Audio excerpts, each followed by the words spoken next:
ये 30 वर्ष की जेसिका, जिसने आज से 15 साल पहले एक डॉल्फिन को एक मछुआरे के जाल से मरने से बचाया। लेकिन जेसिका को जरा सा भी इस चीज का अंदाजा नहीं था कि आने वाले समय में यही बेबी डॉल्फिन बड़ी होकर मुझे 2 टुकड़े में कर पूरी तरह से निगल जाएगी। क्योंकि जब जेसिका की महज 15 साल की उम्र थी, तब से ही जेसिका ने इस महीने की बेबी डॉल्फिन को अपने बच्चों की तरह पाल रही थी। बल्कि ये कहे तो गलत नहीं होगा, जेसिका अपने से ज्यादा इस बेबी डॉल्फिन का ख्याल रखती थी। धीरे धीरे इन दोनों बेबी डॉल्फिन और जेसिका में बेहद ज्यादा प्यार बढ़ता चला गया। लेकिन तभी 10 अगस्त 2025 को कुछ ऐसा हुआ जिसने जेसिका के परिवार सहित पूरी दुनिया को हैरानी में डाल दिया। असल बात ऐसी है, जेसिका रोजाना की तरह इस लूमा नाम की डॉल्फिन को खाना खिलाने के लिए स्विमिंग पूल में उतरती है। लेकिन जैसे ही स्विमिंग पूल में उतरती है, तभी जेसिका नोटिस करती है यह लूमा नाम की डॉल्फिन बाकी दोनों के मुकाबले इस दिन कुछ अलग तरह से व्यवहार कर रही है। इसी को देखते हुए जेसिका अचानक डर के स्विमिंग पूल से बाहर निकल आती है, क्योंकि उस दिन यह नाम की डॉल्फिन बार बार स्विमिंग पूल में जोर जोर से चिल्लाती और साथ में ऊंची ऊंची छलांग लगाती है। इस चीज को देखते हुए जेसिका डर जाती है,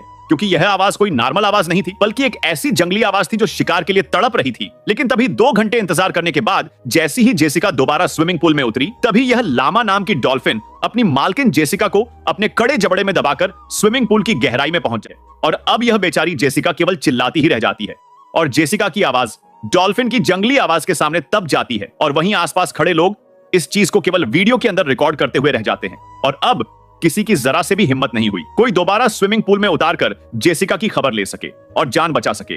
और पूरे 2 घंटे बीत जाने के बाद अचानक यह लामा नाम की डॉल्फिन स्विमिंग की सतह पर तैरती हुई नजर आती है। और अब इस डॉल्फिन के मुंह से पानी नहीं, बल्कि जेसिका का खून टपक रहा था। और इस तरह से इस डॉल्फिन ने अपनी मालकिन को ही पूरे 10 साल बाद अपना शिकार बनाकर इस बात को साबित कर दिया। जंगली जानवर हद से ज्यादा लगाव यानी वफादारी इंसान की बेवकूफी होती है। और इसके बाद यह लामा नाम की डॉल्फिन अपनी मालकिन को खा जाने की जोर जोर से चिल्लाती है। लेकिन जो लोग तमाशा देखने के लिए खड़े थे, वह लोग डर के मारे अपनी कुर्सी पर जमकर बैठ जाते हैं, क्योंकि किसी ने यह नहीं सोचा होगा जिस डॉल्फिन को जेसिका ने 15 साल तक अपने बच्चों की तरह पाला, बल्कि यह कहे तो खुद से ज्यादा प्यार दिया और ध्यान रखकर इतना बड़ा, क्या वही डॉल्फिन जेसिका को एक दिन लाखों पब्लिक के सामने जिंदा शिकार कर जाएगी। और इसके बाद वहां खड़े और जेसिका हमें के लिए अपनी प्यारी डॉल्फिन का शिकार बन जाती है, जिसे उसने पूरे 15 साल तक पाल कर बड़ा किया। और इससे इंटरेस्टिंग बात तो यह है, यह लिमा नाम की डॉल्फिन अपनी मां के साथ मछुआरे के जाल में फंस गई थी।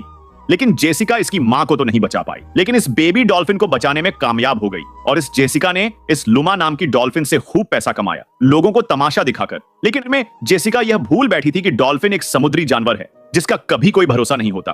कभी कभी तो जेसिका यह भी कहा करती थी अपनी मम्मी से कि मैं अगर शादी नहीं कर पाई तो इसी लुमा नाम की बेबी डॉल्फिन को अपना लाइफ पार्टनर बना लूंगी। और इस तरह से यह जेसिका अपनी फेवरेट डॉल्फिन का शिकार बन जाती है। शिकार बन जाने के 2 घंटे बाद पूरे स्विमिंग पूल को खाली किया गया और बड़ी मशक्कत के बाद डॉल्फिन को पकड़ा गया, जो अचानक जंगली डॉल्फिन में बदल चुकी थी। लेकिन वहां खड़े कुछ लोग बताते हैं स्विमिंग पूल में कुछ ऐसा नशीला पदार्थ गलती से मिल गया था, जिस वजह से यह डॉल्फिन अचानक पालतू से खूंखार बन जाती है। और कुछ लोग यह भी बताते हैं इस डॉल्फिन ने अपने से सभी छोटी डॉल्फिन को पहले से ही शिकार बना लिया था। यह 100 फुट के स्विमिंग पूल में केवल अकेली ही तैर रही थी। और अब इस डॉल्फिन को अमेरिका के बड़े से समुद्र में रिलीज कर दिया गया है, क्योंकि जब इसकी मालकिन ही नहीं रही तो अब यह डॉल्फिन क्या करे। इसने अपने मालिक को ही नहीं छोड़ा, तो दूसरे लोग इस डॉल्फिन का किस तरह से ध्यान रखेंगे। इस वजह से वहां के डॉल्फिन शो में काम करने वालों लोगों ने यह डिसीजन लिया इस जंगली डॉल्फिन को वापस समुद्र में छोड़ दिया जाए, क्योंकि इस तरह की डॉल्फिन बाकी डॉल्फिन को भी खूंखार बना देती है, यानी कि इंसानी मांस का आदी कर देती है।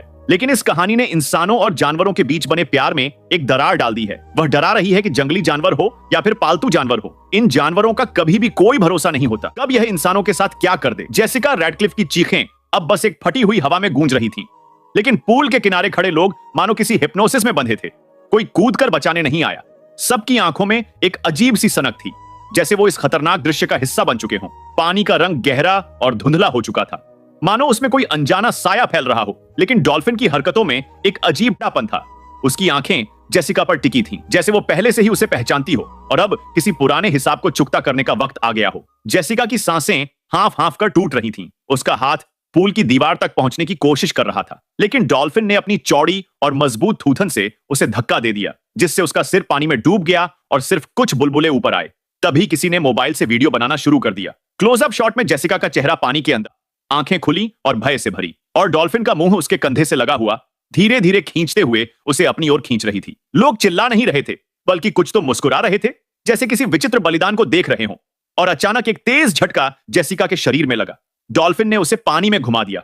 उसका शरीर आधा पानी के ऊपर आया और आधा नीचे। उसी वक्त हवा में एक तीखी सीटी बजी। कहीं ऊपर से पूल के फिल्ट्रेशन वेंट से पानी का तेज प्रवाह शुरू हुआ, जिससे सतह काली और धुंधलापन तेजी से फैलने लगा। जेसिका के पैर अब बेतरतीबी से लात मार रहे थे, जैसे वो आखिरी बार पूरी ताकत से बचने की कोशिश कर रही हो। लेकिन डॉल्फिन ने अपनी मजबूत पकड़ में उसे जकड़ लिया और गहरे पानी में खींच लिया। ऊपर से बस एक पल को उसका चेहरा पानी से बाहर आया, आंखें सीधे कैमरे में देखती हुई, जैसे मदद की आखिरी गुहार हो। लेकिन फिर अचानक वो नीचे खिंच गई।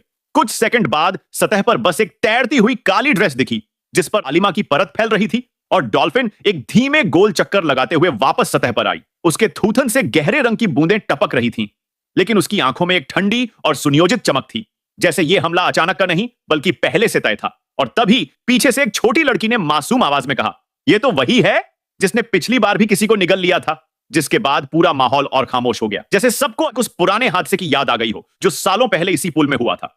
और अब सबकी नजर डॉल्फिन और पानी के अंदर गायब जेसिका पर टिकी थी, लेकिन किसी को पता नहीं था कि पानी के नीचे अभी क्या चल रहा है। फिलहाल आज की वीडियो में इतना ही। इस वीडियो को ज्यादा से ज्यादा अपने तमाम दोस्तों, रिश्तेदारी में शेयर करें, और अगर आप यहां तक आ ही गए तो चैनल को सब्सक्राइब जरूर कर ले, जिससे कि आपको आने वाली वीडियो की नोटिफिकेशन मिल पाए सबसे पहले।